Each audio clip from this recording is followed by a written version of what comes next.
4850, or you can say, Alexa, send a comment to LBC. With me on the panel tonight, we have Matt Wrack, the General Secretary of the Fire Brigades Union, Steve Norris, former Conservative MP and Minister and London mayoral candidate, Claire Hanna is SDLP MP for Belfast South, and Robert Colvile is Director of the Centre for Policy Studies think tank and a columnist for the Sunday Times. Lots of subjects for you to phone in on about tonight. You can talk about this another new Conservative group called the New Conservatives.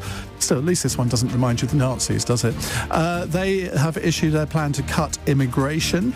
Labour says the extra cash from ending public schools tax breaks would be used to give $2,500 to all new teachers. That's a thought.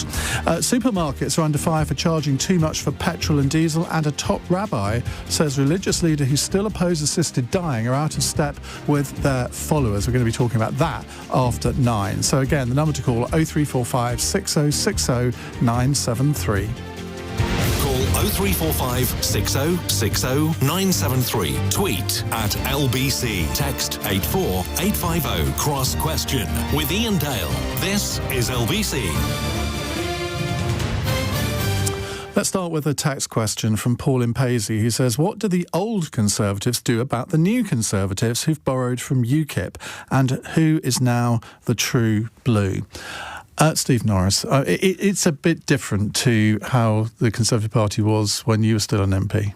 Very different indeed. You're quite right, and it's very hard even for those of us who are close to the party to really understand these days what the Conservative Party represents. You talked about this new group of backbenchers who've formed themselves into apparently a new, presumably pressure group, whether from left or right, I'm not sure, but I think it's from the right. Yeah, indeed, it almost always is, but I think it does sort of indicate really that, particularly post-Johnson, it's time for the party to really rethink, from the top down, where it does stand on. But isn't it interesting that it's doing it while they're in government? This didn't happen under John Major, did it particularly? Well, I don't remember it happening like this. These sort of groups are often formed in opposition, and the party sort of, that'd be like Doctor Who, regenerates in opposition, but they seem to be doing it while they're still trying to govern. Yes, but the one thing that strikes me is that unlike those years between sort of 90 when John Major arrived as Prime Minister in 97, is that we weren't facing the two issues which have really defined the last 5 years, which were the pandemic and now the impact of the war in Ukraine. I mean, both of those have completely destabilised the economy. They've done enormous damage to people who are trying to pay mortgages because of the need to raise interest rates to combat the kind of rates of inflation we're beginning to see seep through into the private sector. All of this has put, I think, a strain on the government party who inherit this. Nobody's giving them any credit for it, at least the Labour opposition, who quite sensibly just refer to 13 years of Tory chaos and so on and so forth. The traditional stuff is exactly what we said of Labour after they've been in for 13 years. But the fact is, you're now seeing a fractionalising around, if you like, where they feel the future of the Tory party has to go. And it's going to take a long time. And maybe this is the kind of signal that says maybe it's time for opposition. Maybe it's time to let somebody else try and sort this out while we ourselves redefine what it means to be a Conservative. Claire Hanna. Well, I just think what I've heard from this latest fracture group is just fairly detached from reality, and I have a lot of sympathy for people like Steve who are centre-right Conservatives. It's not my politics, but it's a perfectly honourable political view or political place to be, and I suppose they've seen their party drifting further away, and there must be many millions of people like that across Britain. But some of the rhetoric and some of the stuff you were getting out of them today, and defensively saying, but we're not the government, when they were challenged on any of the detail of what they were proposing, as if they are. I think just maybe auditioning for the next slot on a right-wing TV station, that seems to be what some of these individuals are doing, rather than actively trying to use their political positions to improve people's lives. Which you can't really blame them for when Lee Anderson is being paid $100,000 a year. Sorry, I can. They're elected to represent the people in their constituency. But this is I know. But I think there is such an attachment on what people are going into politics for and what the role is for. But it just seems to be just a gap between what they're returning over the same issues again and the actual issues facing people. But I mean, it's sad to see in some ways, but a general election can't come soon enough, because these people shouldn't have their hands on so many of the levers of power. Robert Colvile, I imagine this might be up for discussion in your next Sunday Times column, but can you tell us the difference between New Conservatives, Conservatives for Democracy and National Conservatism? Yeah, I can very easily. This kind of goes back to the 2019 election when the Tories won big. But when you win that big, you have to contain multitudes. The coalition has to stretch from people who don't like Boris, don't like Brexit, but hate Jeremy Corbyn even more, to people who do like Boris and do like Brexit. And the New Conservatives are very much from the do like Boris and do like Brexit group. They're the... I thought that was Conservatives for Democracy. Wait a second. So New Conservatives basically people who have seats in the Red Wall. Their particular casus belli is, and which I have a lot of sympathy with, is that the government promised that immigration numbers would come down, and in fact net migration is at historic highs, and they're suggesting some ways to try and get that down, with some practical, some not. The Conservatives for Democracy are Conservatives for Boris. It's a group of people who essentially object to the fact that Boris got kicked out, and that Rishi got put in after a brief interregnum. So it's, I mean, there is a sort of wider agenda about bringing democracy to the Conservative Party on other grassroots, in just the same way that Tony Benn and Jeremy Corbyn and John McDonnell were interested in bringing democracy to the Labour grassroots back in the 80s, i.e. they hated the people who were running the party and they wanted to try and take it over. And the other one you asked about was... what was it? The National Conservatism one? That's a sort of a sort of American import, but essentially the view there is that the Conservatives had lost touch with the social and cultural touchstones of faith, family. That they've become a group of vulgar free marketeers who only care about the market, and they need to get back in touch with the soul of the nation. So as Steve said, you are kind of seeing a working out of the Tories. Of the sort of tensions within that great big coalition of 2019. What you're also seeing, by the way, is just the result of WhatsApp.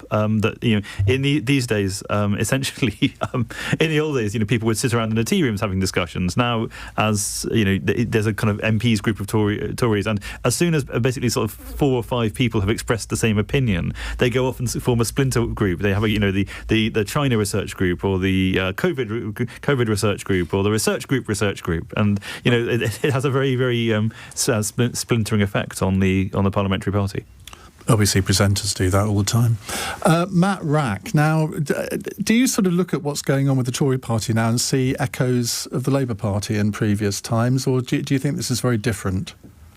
Well, I suppose all parties have those rows and debates. They should perhaps call themselves the desperate Conservative group, because this is about people desperately trying to cling on to their seats, knowing that they are likely to lose them in significant numbers. Because Stephen mentioned that opposition policy, I'm a member of the Labour Party, saying Conservatives have been in power 13 years. Well, that's true. And living standards have barely recovered from 2008, never mind from COVID, and never mind from the latest cost of living crisis. We've got millions of people whose living standards are being squeezed, young people who have no chance of getting decent homes, public services that are falling apart, and inevitably many of those so-called Red Wall Tories are going to lose their seats. And this is an attempt in a very cynical way to play the race card, frankly, talking about migration rather than actually addressing the issues that people really face, and it's pretty disgraceful and disgusting. Just going back to you, Rob, when you look at some of the policies that they've come out today on immigration, well, one of them was to say that we should be sort of cancelling the visas of care workers. And you think, well, on the face of it, we know that we haven't got enough care workers. And I get the point that, well, people, employers over the years have used foreign labour as cheap labour. But I mean, that sounds barking mad to the ordinary person in the street, surely. So the problem with the current levels of net migration is they are too high, and everyone says, yes, we agree they're too high. But then when you get down to the specifics of, OK, so which bit do you cut, it gets quite painful, because the NHS and the social care system are basically being kept alive at the moment by very, very large-scale immigration of staff. I've got more sympathy on the point about graduates. There's been again, universities' finances have come to depend on foreign students, but the numbers are huge. There's been a huge surge. That's a good thing. But it's a sign of success. There's been a huge surge in one-year masters courses, which have the right to stay and work in the country for a couple of years afterwards, which just like feel quite different from turning up and spending 3 years studying at the institution. And where I would also agree with the point they make is the threshold for skilled workers, the salary threshold was set very, very low. If you ask people what they think a skilled worker salary should be, they'd probably say something in the sort of 60, 70, 80,000 range, rather than where it is, which is really quite close to the average national salary. Claire, you want to come on? Well, just, I mean, it is detached, and I think the impact of, as you say, it's a fundamental part of the business model for third level, which subsidises, I suppose, that level of education for younger people from I suppose, this city and this country. But skilled migration is exactly what we were told that the Conservatives wanted post-Brexit. But you're absolutely right to say that once you start to stratify it, it's not too much the net migration. I come from a region where our immigration problem is the fact that young people leave because they don't see enough to retain them there. But each of these cohorts of people is contributing in a way. Is that still happening to the extent that it was? Yeah, sure. There is our third level funding model is broken, and about a third of young people who want to pursue third level come generally to this part of the world, and they don't come back. They build their lives. So we invest tens and hundreds of thousands of pounds in their primary and post-primary education, and then export them to London for the benefit and to contribute here. And good luck to those individuals, but it's draining our own economy. And this is going slightly off the subject, but I think it's quite interesting. But I gather in the Republic of Ireland, the pendulum is shifting back, and that younger people do see a future for them. Maybe, I don't know whether it's confined to Dublin, but certainly in Dublin, as opposed to 20 years ago, somebody who wanted to get on in their lives would have almost automatically come to the UK. Yeah, I mean, it's absolutely not perfect in terms of the distribution of that wealth, but there's some remarkable things happening in the Republic's economy. But one of them is that it is open, and it is open to immigration, and it's embracing that, and it's not putting up trade barriers in the same way that Britain has. And it's a very interesting dynamic that it creates in Northern Ireland when you see one thriving open economy and a socially progressive society, and unfortunately you see where the politics and the economy of the island of Britain are, and it's provoking a lot of thought of people in the region I live in. Right, we'll move on in just a moment. Keep your calls coming. We're going to come to Hassan in Cambridge next, 0345 6060 973. You're listening to LBC, and you can watch us, of course, on Global Player. It's 8:15. This is LBC.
Cross Question with Iain Dale on LBC.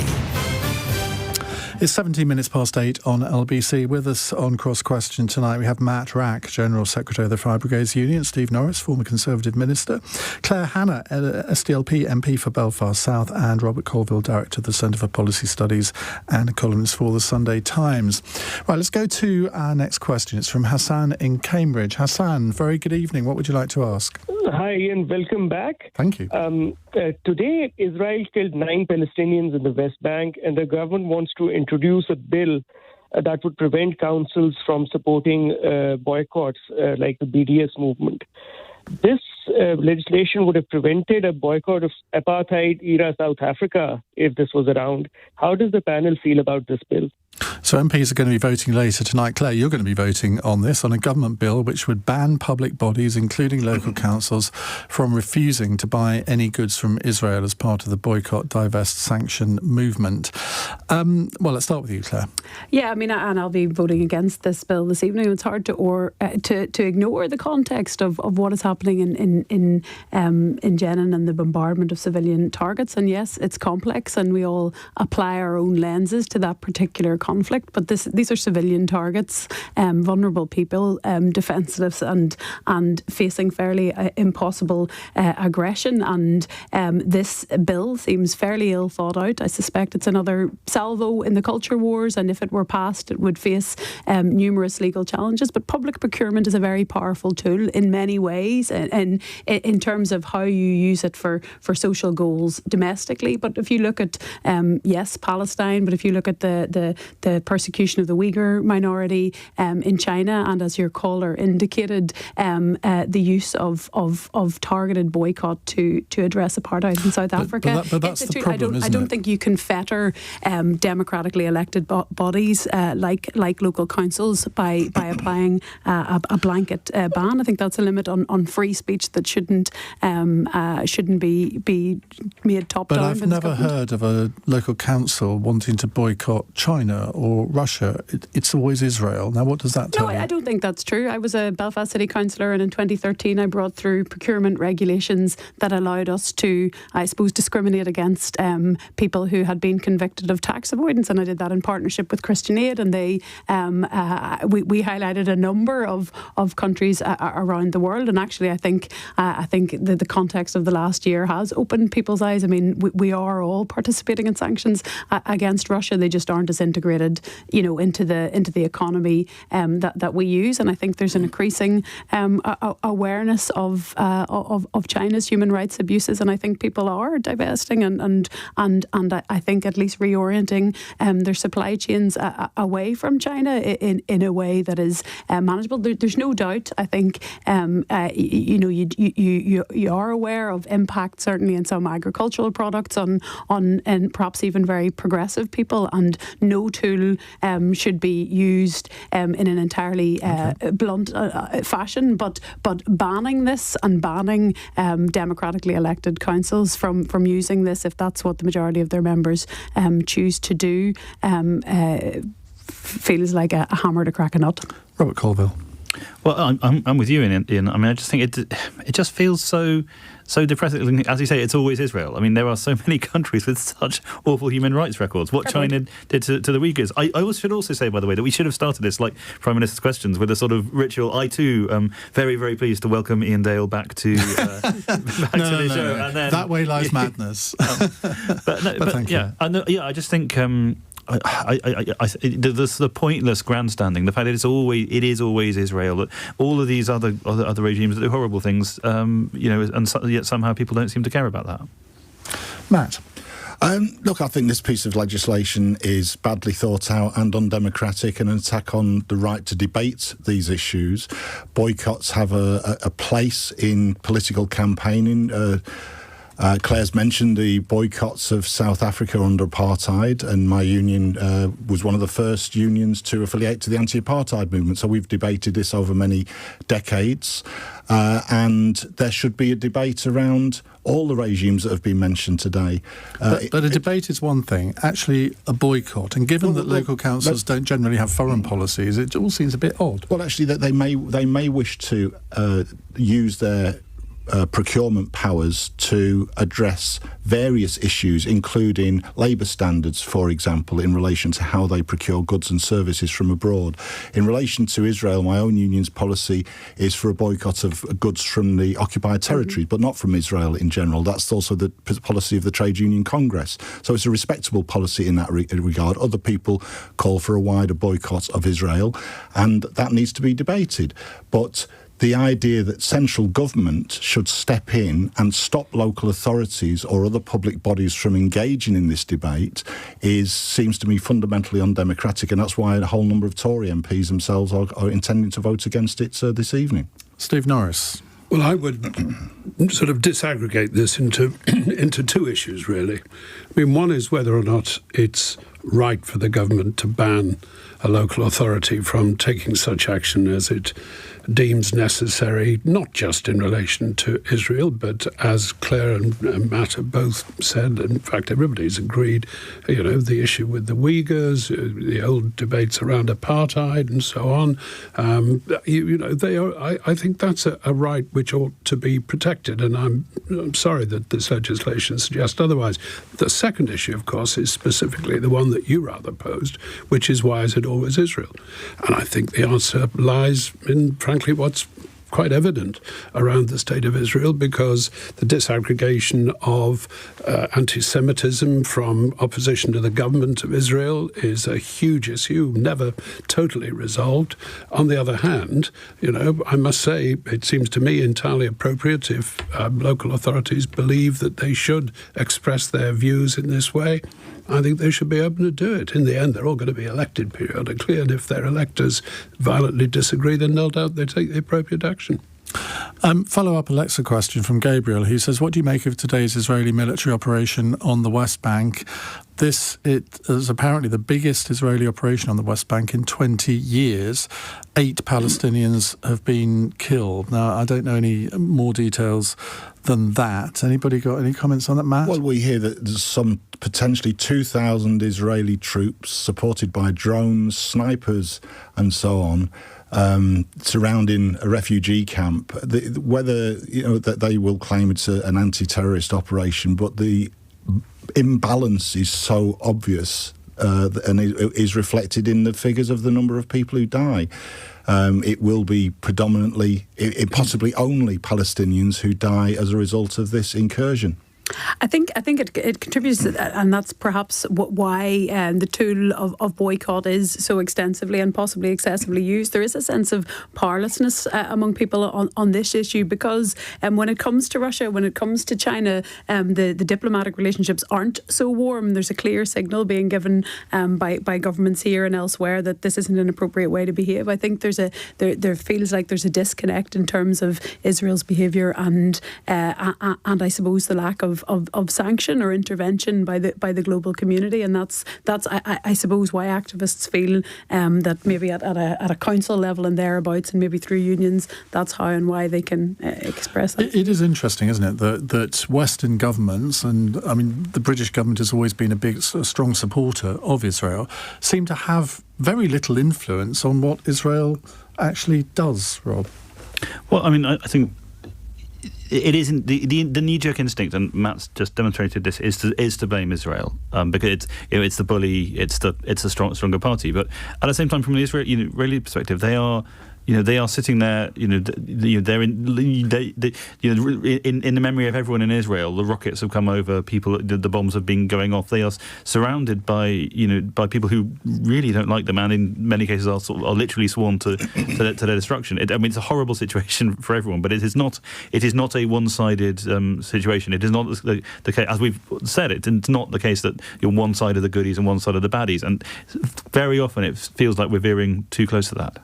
But I think whilst that's true, I must say I'd rather take both Matt and Claire's view on this, which is that it's very obvious which of the two sides is the occupier and which is the occupied. And the conditions in which I've seen in Israel in the days when I was there, that Palestinians are subjected to, and the indifference that I felt when I talked to the Israeli military about their reaction, would have made me probably more likely to have supported a boycott of Israel, not with a hint of anti-Semitism, because I think that's the great screen against which all of this, some Israelis would like us to judge it.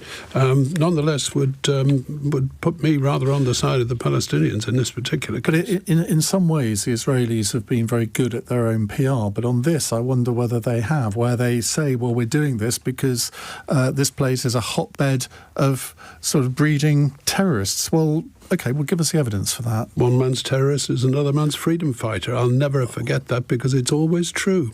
And drain the reservoirs of poverty, where people feel that, rightly or wrongly, people feel that they have no other tool. And of course they do. But many people are living profoundly trapped lives that we couldn't even anticipate in very in impossible circumstances. And if those were addressed, and if Israel would allow them to be addressed, then that's how none of this takes us an inch closer to any sort of lasting or just peace. One of the refugee camps? Yes, 2 of them. Because it is quite something, isn't it? Yes, I haven't been to Jenin, but I've been to Ramallah, and just sort of walking around and talking to people about their daily lives. You think, well, how this place has been here for decades. It's likely to be here for more decades unless something happens, but nobody can really identify what that something should be. I can remember walking into someone's house, and I was there with Nick Bowles, remember him, the former Tory MP? And we walked into this house. It's literally 2 rooms, and on the wall of one room was a massive picture of Saddam Hussein. I thought, OK, all right, interesting. Nick said he pointed at this picture of Saddam Hussein and looked at the husband and wife and said, Saddam Hussein, very bad man, and slit his throat. I was thinking, oh my God, what are you doing? And they laughed, thank God, because I was wondering what might happen as a result of that. But it was, we spent a day there, and it was, unless you've been there, you can't quite... No, you're quite right. You're absolutely right. They are appalling places. And what's more, the new generation born there is living in very different circumstances from their parents. I remember being harangued, believe it or not, because of the the calumny that Arthur Balfour inflicted on them, and it was all my fault. And I had to explain that. Well, you were a Conservative minister; everything was your fault. Well, Steve. no, I was a Conservative MP at the time, and Arthur Balfour had been dead a long time before I arrived. But it's not fun. It's not fun. And of course, technology has made it far worse in a way, because kids who are born in Ramallah or Jenin, they all have phones, and they can see what life is like for people 5 miles away. Yes, quite. And that breeds resentment, doesn't it? It does. So I don't know how you solve this, but it's something... you don't do it by rockets and troops and drones and the type of assault we're seeing this week. Thank you very much indeed for that, Hassan. We will move on to other subjects in just a few minutes' time here on Cross Question. It is 8:30. Let's get the news headlines on LBC from Tim Daly. Drivers will soon be able to compare fuel prices in real time after concerns about weak competition between supermarket forecourts. And investigations found the big 4 grocery giants have kept their profit margins artificially high. More disruption on the railways is being predicted after ASLEF announced its drivers will stage a second overtime ban. A 6-day ban began this morning. Another will run between the 17th and the 22nd of July. And the Justice Secretary has told the Parole Board to reconsider its decision to allow a double child killer to be released from prison. Colin Pitchfork was jailed for a minimum of 30 years for murdering Linda Morn and Dawn Ashworth in Leicestershire in the 80s. LBC weather, rain in the far north will clear later on this evening, then a dry night ahead with a low of 10 degrees. This is LBC. George?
Leading Britain's conversation. Cross Question with Iain Dale. Alexa, send a comment to LBC.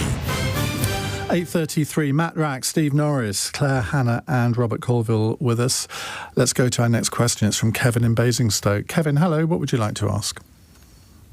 Why would a bank ask a customer to leave their bank?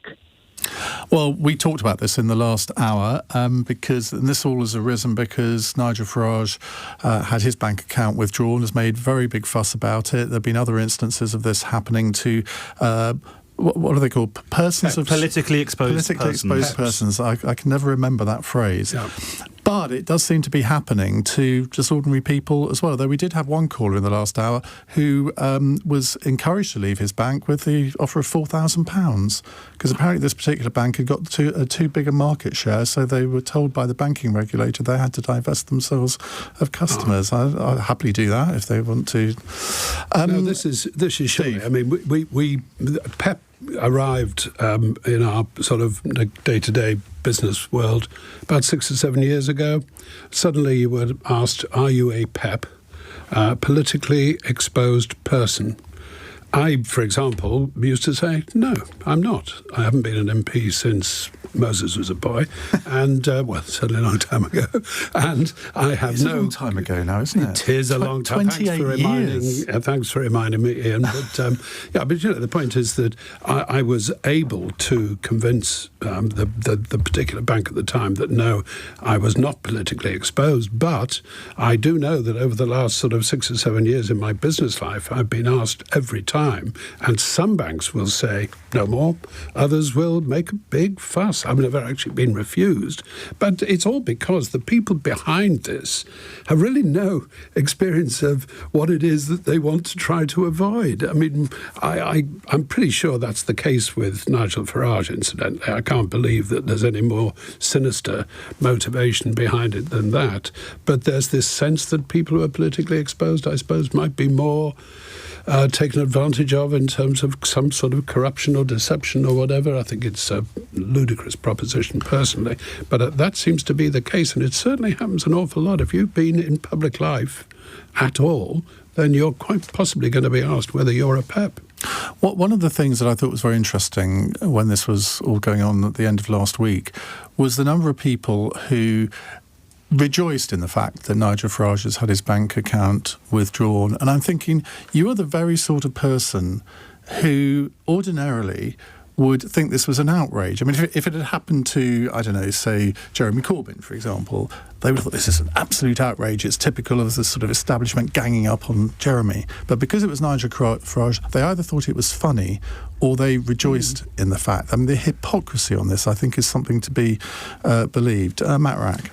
Well, I suppose that argument works both ways, because I suspect that if that had happened to Jeremy Corbyn, there would be a whole range of people who said, well, he clearly must have done something wrong and deserves every step that the bank is taking.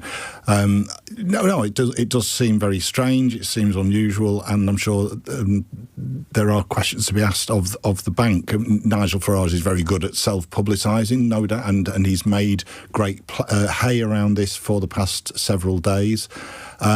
So, yeah, I don't support it. Equally, I don't know enough about it to give an answer. But I suspect there's far more... there are millions of people suffering very real financial problems with their banks that are more grounded in everyday life that I have a lot more sympathy for. Well, I had a text from someone that Steve will know of who is quite a high-profile Muslim politician. He said, this is happening to Muslims every day of the week, up and down the country. Now, admittedly, we didn't have a single one phone into the phone earlier, but I'm taking that as read that she has got the evidence of this, and it isn't just happening to politically exposed people. It is happening to ordinary people as well. Robert? I think I'm just doing some jigsaw identification now on who you were talking about. But no, I mean, so I think there's two things here. The first is, as Steve said, I think there is a general culture, not just in banking, of risk aversion, of that you see it in care homes as well. Actually, that there is an increased reluctance to take on complex cases because it's much easier just to take on the simplest ones and not take any risk, not run any any risk that the regulator might come for you. In banking, I worked out the other day. I think the proportion of regulators to financial services workers has gone up by 4 times in the last decade or something. I mean, there's just this extraordinary apparatus there that you have to, and all this endless hoops you have to jump through. But the separate point on people being gleeful about Farage, I think one of the really interesting things about the UK and the US is that we are polarised, but we're not in that American situation where essentially there are kind of Republicans, Democrats are now increasingly living in parallel worlds. They have sort of their own parallel infrastructures. There are Republican publishing houses and Democrat publishing houses. There are Republican TV stations and Democrat TV stations. And when poll ratings for a Republican president go up among Republicans, they go down among Democrats. We are not at that stage yet, and I think anything that takes us Do you think we're heading there? Well, slowly, we are getting to that stage, and I think anything that takes us in that direction is really bad, because fundamentally, it's we are still one nation, and we want to have a shared conversation. And I think, for obvious reasons, in the last decade or so, that's been at risk. We are nowhere near where America is, but I don't think we want to sort of take the risk of going further. Claire? I don't know enough about the specifics either, and I suspect he's quite a litigious dude if I started to potter about in it, but I do think many reputable media outlets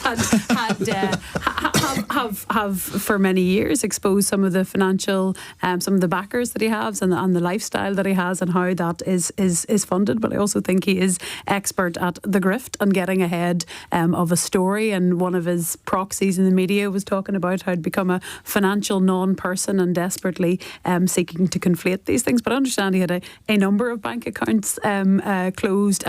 Again, most normal people I know don't stratify their banking in that way. After he was debanked, if that's a phrase, he then applied for bank accounts with 9 other banks, and they've all refused him. So I didn't take any glee in it. I didn't take much notice on it, but I did raise an eyebrow in one of the interviews he gave, where he said he doesn't know if he could go on living in this country. And I thought, interesting, the concept of political asylum and maybe feeling persecuted and potentially having to leave the country you're in has suddenly come on his radar. So I don't know enough about it to say. And of course, people should be offered financial services and any other services on an equal footing. But sunlight is the best disinfectant. And if he wants to bring forward and give a transparent account of his finances and his links to some of those who have funded his campaigns, and we know it's in the public record that some of those who have campaigned, particularly his flagship campaigns, have been linked to countries that haven't been friendly to this one over the years. But they've never been proved. That's the point. Well, I don't think if he's going to court, then maybe he'll put all this information into public domain.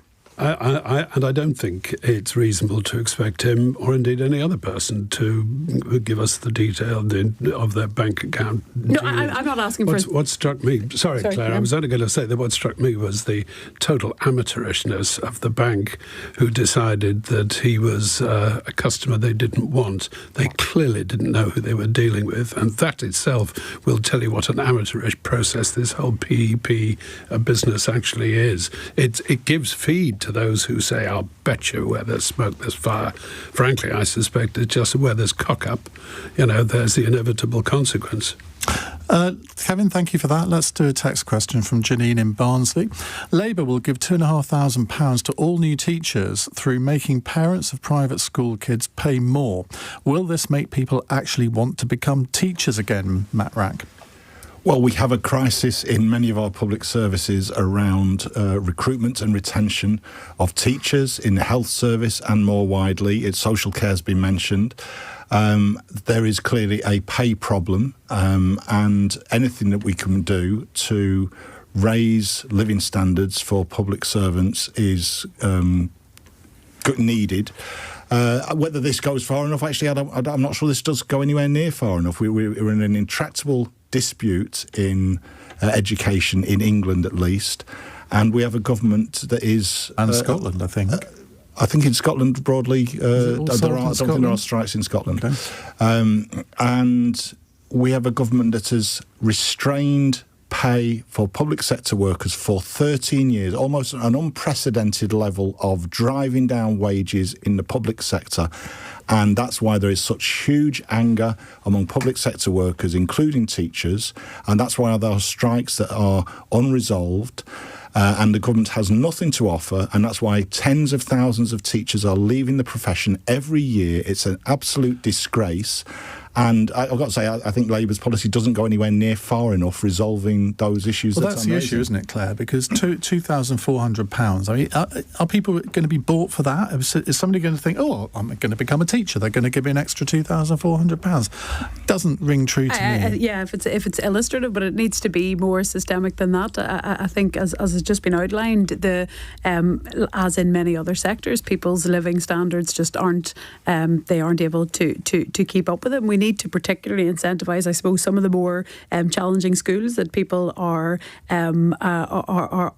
But this is an unequal country, and private education is part of that. It's not all of that, but it is definitely a factor, and you see that very clearly in the political class, so to speak. And I think policies to chip away and address that are very, very welcome. And I think this is an entry level to sort to redistribute in some way some of those resources, and it is crucial to just bring people who would bring that dynamism and energy and connection with young people into teaching, but who don't see it as viable, partly because it's not properly remunerated, but partly because I suppose the challenges they're facing in schools and the need they're facing is huge, and teachers are doing that with fewer and fewer resources and more complex problems and bigger classes. Well, this is a subject you might like to ask the Shadow Chancellor about tomorrow at 7 on LBC. Rachel Reeves will be here taking your calls. If you don't ask her about it, I certainly will.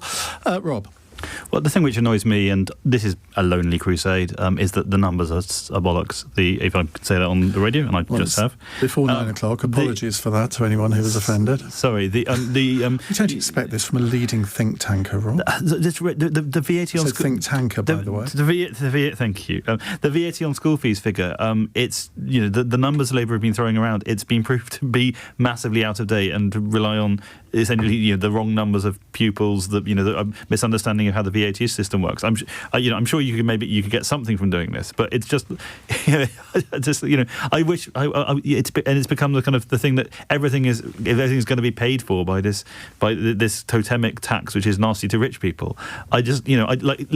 Labour politicians keep on making very, very expensive sounding speeches and promises, and then sort of looking awkwardly at their shoes when they're asked how they're going to pay for it. At some point they need to resolve this fundamental disjunction between their ambitions for the country and the amount that they are promising to raise in tax. And VAT on school fees is not going to close that gap, and nor any of the other stuff that they've And it's also not so just far. Rich people that send their kids to private school. It's not persecuting rich people to pay value-added tax on something that's adding value to education. I mean, it is a luxury service. People are perfectly entitled, but I mean, levying an appropriate tax on the VAT. It's not about charitable status.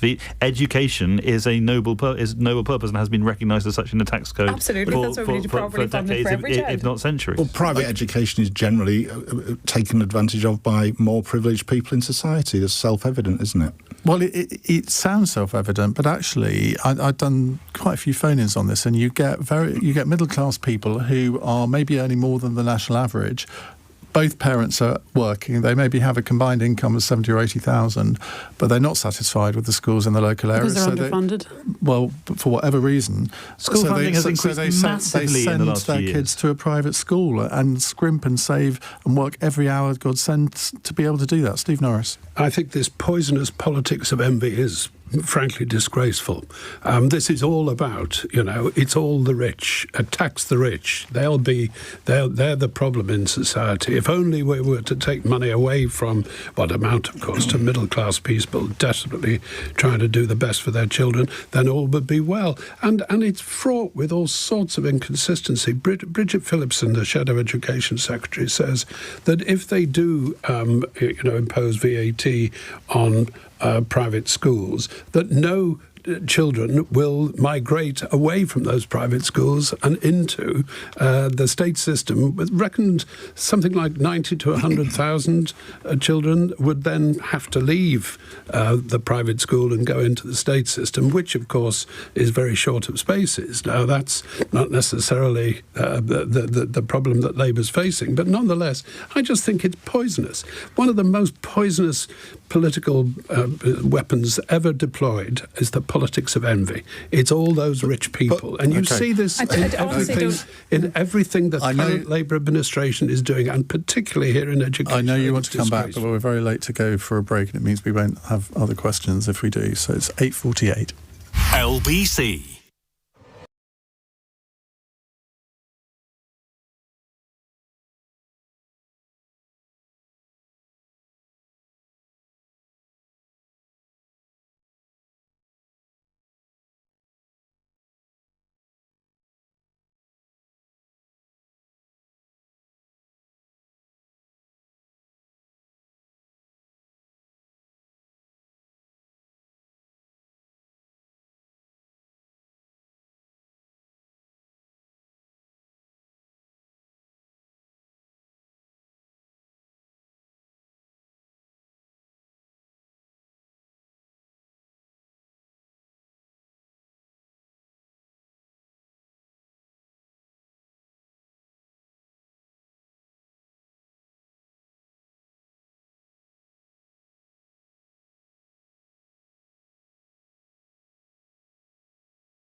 Cross Question with Iain Dale on LBC. Call 0345 6060 973. It's 8:51. After 9 o'clock, we're going to be talking about assisted dying on the programme, so looking forward to your views on that. Matt Wrack, Steve Norris, Claire Hanna and Robert Colvile are with us. Let's take another question from Luke in Bromley. Hi, Luke. Hi, Ian, and hello, expert panellists. Thank you. So, as my question is about housing, as someone who's benefited from such in the past, I wonder what government schemes could be put in place to help new buyers get on the housing ladder. First-time buyers, you mean? First-time buyers. Well, over the years, governments have tried to introduce various schemes. Help to Buy, I think, was the last one. I'm not sure that was hugely successful.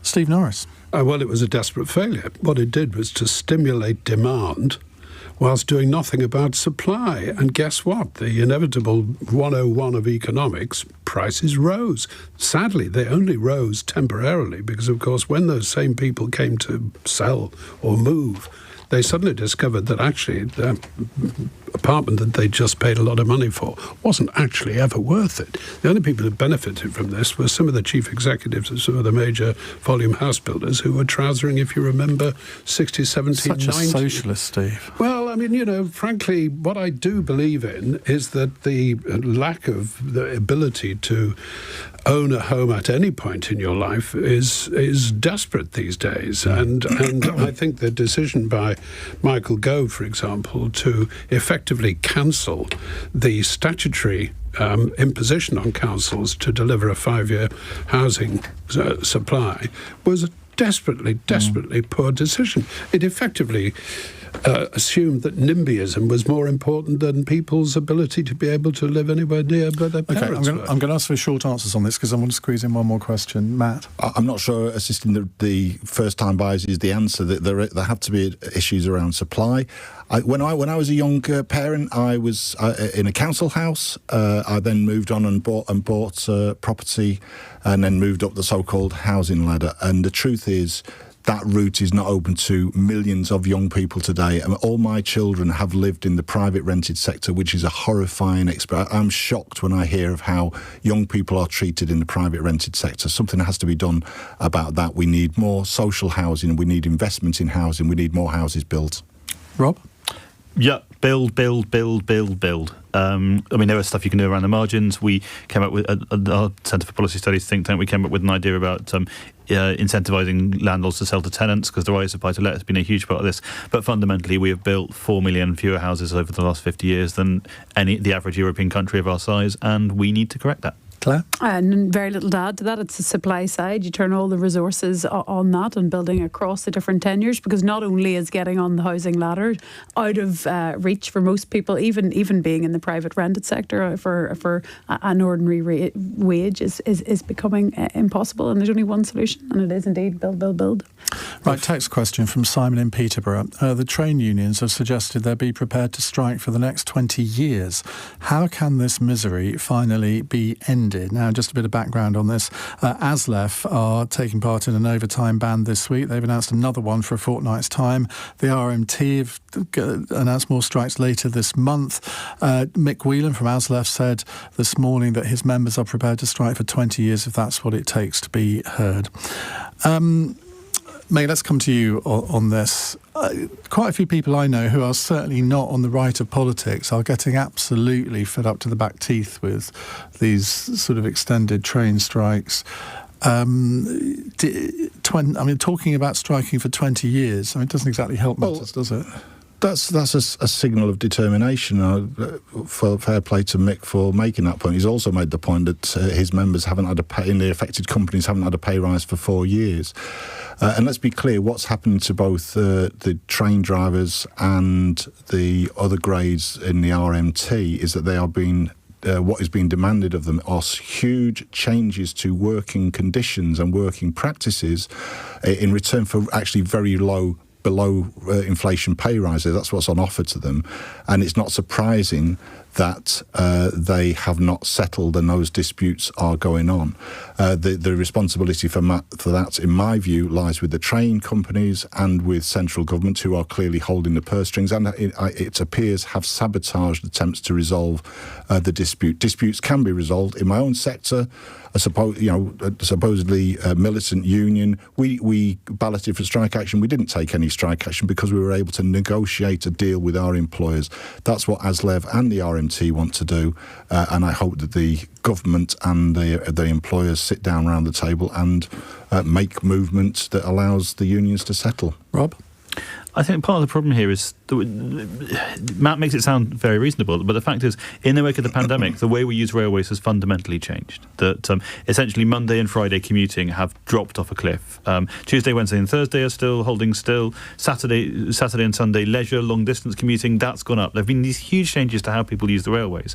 And the rail company, which have, among other things, decimated the season ticket market, which has resulted in a massive collapse in income for these companies. So there is simply a lot less money to pay the staff running the railways, and a lot of changes that are going to need to be done to how people work on the railways. Now, at the moment, the Treasury is keeping things going by basically propping up the system with billions and billions of pounds. At some point, the Treasury loses patience with that. So my worry is that the unions are basically, in the long term, cutting their own throats because they're making people less inclined to use the railways because there's so many strikes, miserable experience. That'll drive long-term usage down. They're refusing to adapt to these new patterns, and then that means that at some point the Treasury goes, well, sorry, nothing for it but beaching point 2, because we just can't afford to keep this loss-making system going anymore. Claire? Look, I don't claim any expertise here. I don't live here all the time, and I don't use that many trains, but clearly these are problems that have been stored up for years in terms of pay deflation, and yes, the way you solve something like this is by getting round the table on that, and I think if it is the public purse has been propping this up and keeping it going, then the government need to get involved for the resolution, but it needs to be future proofed as well. Yes, we have changed how we use trains, but they're going to be a fundamental part of a decarbonised economy, so the model needs to be built to last, and staff need to be adequately remunerated. Former Transport Minister Steve Norris. Well, I just make one point, which is that whilst, regardless of the merits or demerits, the public generally are supportive of the action being taken by doctors, by nurses, by a number of other groups, the one area where the public themselves are actually against the strikers happens to be on the railway unions. So with that in mind, is that right? I'm not sure that is right. Oh, that is right, I promise you. That certainly wasn't all in the beginning.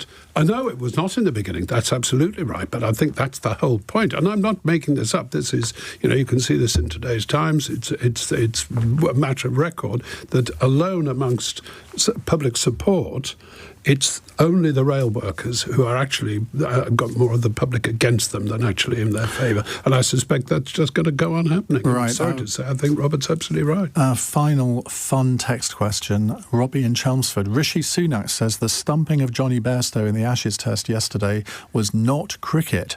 When did you do something or say something unsportsmanlike? Matt, I don't know why I've come to you first, no reason. Okay, well, at the weekend, I wasn't watching the cricket because I had to take my grandson to Ninja Warrior. Oh, my goodness. And encourage a load of 10-year-olds. How much did you resent that? No, I didn't. I had to tell a load of 10-year-olds to behave in a sportsmanlike way. But obviously, I don't behave in such a way. My message to Rishi Sunak is I don't think it's really cricket to hold back public sector workers' pay in the way that he's doing. Claire? Probably everything I do is unsportsmanlike in that I'm not very good at sports, but I think in sports, as in politics, you've got to be able to look yourself in the eye at the end of it and treat people as you would wish to be treated. And in terms of sports, the engagement I have, it's for kids. You want to teach them respect, good conduct, having a bit of fun, and not winning at all costs, because that's a race to the bottom. So that's two of the panel who haven't actually given an example yet. Rob? Well, I was the victim of unsportsmanlike conduct. Like Matt, I was out at the weekend with my kids, and we were playing a sort of dodgeball variant where you were out if you got tagged, and the 8-year-old directed the 4-year-old to stand behind me and clamp himself to me so that I couldn't actually move, and then proceeded to come up very, very close to me and whack me with the ball, suggesting that my children have a great future as Australian cricketers or politicians. I thought you were going to say that the last time you said something unsportsmanlike was to swear on LBC, but there we are. Steve? That was ungentlemanly. Yeah. Well, all I will say is that I was rather with Rishi Sunak. I think, cricket's one of the few sports where sportsmanlike behaviour dictates that you don't do what the Aussies did on this particular occasion. I think they'll learn to regret it. However, I'm very proud to say that the last time I did any physical exercise beyond walking was when I was 14. I've managed to avoid a gymnasium ever since, and I'm proud to say that I stand here older than Donald Trump, nearly as old as Joe Biden, and enjoying every day. My strong advice is don't do any effort sport that you're not paid to vast amounts of money to do. There's no answer to that, is there? Listen, thank you all very much for joining us on Cross Question. Matt Wrack, Steve Norris, Claire Hanna and Rob Colvile. In the next hour, we're going to talk about a very, very serious issue. It is assisted dying, because Jonathan Romain, who's chair of Dignity in Dying and a rabbi, says the religious hierarchy is set against assisted dying, but the religious membership is not. Do you think that public views on this have changed, and that we should now have a really proper national debate about whether the law on assisted dying should change? I think it should, but quite happy to hear arguments against that. 0345 6060 973 is the number to call here on LBC.